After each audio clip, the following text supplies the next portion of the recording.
Pernah gak sih kepikiran, kira-kira investasi apa ya yang paling berharga buat anak? Bahkan jauh sebelum mereka genap memasuki usia sekolah? Apakah mainan edukasi yang harganya jutaan? Atau kita justru buru-buru masukin mereka ke berbagai les calistung biar cepat kelihatan pintar? Ternyata ada satu investasi yang minim modal. Seru, tapi efeknya bakal membekas seumur hidup di otak dan mental mereka. Hari ini aku mau ajak anakku buat menanam saham itu. Bukan di bursa efek ya, tapi lewat jalan-jalan seru ke tempat yang mungkin sering terlupakan. Yuk, ikut kami playdate ke perpustakaan. Kalau dulu, perpustakaan itu identik banget sama tempat yang sepi, kaku, membosankan, dan ada petugas yang siap bilang, "Shh," kalau kita bikin suara sedikit aja. Tapi sekarang, wah, beda banget dong. Perpustakaan zaman sekarang sudah bertransformasi jadi tempat yang ramah balita. Lihat deh, rak bukunya didesain rendah supaya tangan-tangan mungil mereka bisa bebas memilih dunianya sendiri.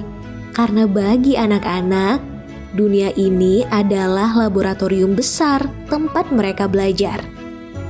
Dan area Kids Corner di perpustakaan modern adalah taman bermain tanpa gadget yang paling sempurna.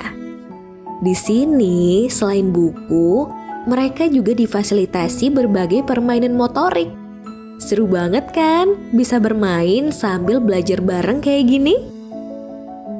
Tapi aku pernah loh ditanya, anaknya kan masih kecil, masih 2 tahun belum bisa baca. Tapi kok diajak ke perpustakaan dan malah dibacain buku? Emangnya dia paham? Emangnya udah ngerti? Nah, ini dia kesalahpahaman yang sering terjadi. Target utama ngajak anak membaca sejak dini itu bukan biar dia lekas bisa mengeja teks, bukan sama sekali loh. Tapi, membaca di usia dini adalah tentang menumbuhkan cinta. Saat kita meluangkan waktu duduk bersama dan membacakan cerita ke anak, ada 3 hal luar biasa yang sedang terjadi secara bersamaan. Yang pertama, bonding. Suara kita saat membacakan cerita adalah musik paling indah dan menenangkan bagi jiwa anak.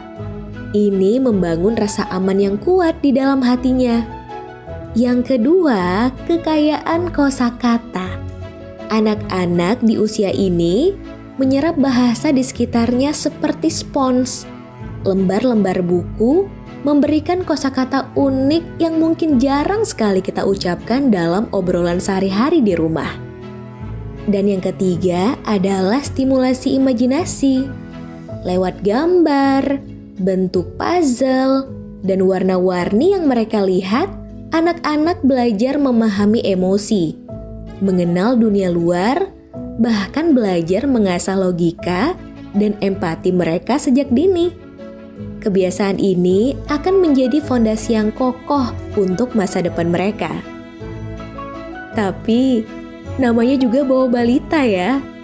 Realitanya pasti nggak selalu estetik dan tenang seperti di film-film. Ada kalanya mainan yang harusnya di meja malah dipindahkan semua ke lantai kayak gini. Aduh, kuncinya kita sebagai orang tua harus waras dan turunkan ekspektasi. Jangan pernah berharap anak umur 2 tahun tuh bakal duduk tenang diam selama berjam-jam. Karena fokus mereka masih sangat pendek. Kalau mereka mulai bosan dengan satu mainan, biarkan aja mereka beralih. Ikuti ritme mereka dengan sabar, ajak ngobrol, dan nikmati setiap prosesnya. Melalui momen-momen seperti ini, mereka juga belajar untuk bersosialisasi dan mengelola emosi terpendamnya. Seperti momen pas anakku malu-malu karena pengen pinjam mainan mobil-mobilan. Tapi dia gak berani bilang. Aduh, rasanya pengen bantuin, pengen bantu pinjamin. Tapi aku ingin anakku juga belajar bersosialisasi. Kalau mau pinjam barang, ya bilang harus izin dulu. Membeli mainan mahal, kesenangannya mungkin hanya akan bertahan beberapa minggu saja. Tapi menanamkan cinta pada buku, kedekatan emosional, dan memori hangat bersama orang tua itu akan membekas dan bertahan seumur hidupnya. Setiap lembar buku yang kita buka bersama mereka hari ini adalah investasi masa depan. Kita sedang menanam saham literasi, jenis investasi terindah yang tidak akan pernah mengenal kata rugi. Jadi, kapan nih rencananya mau ajak si kecil playdate ke perpustakaan?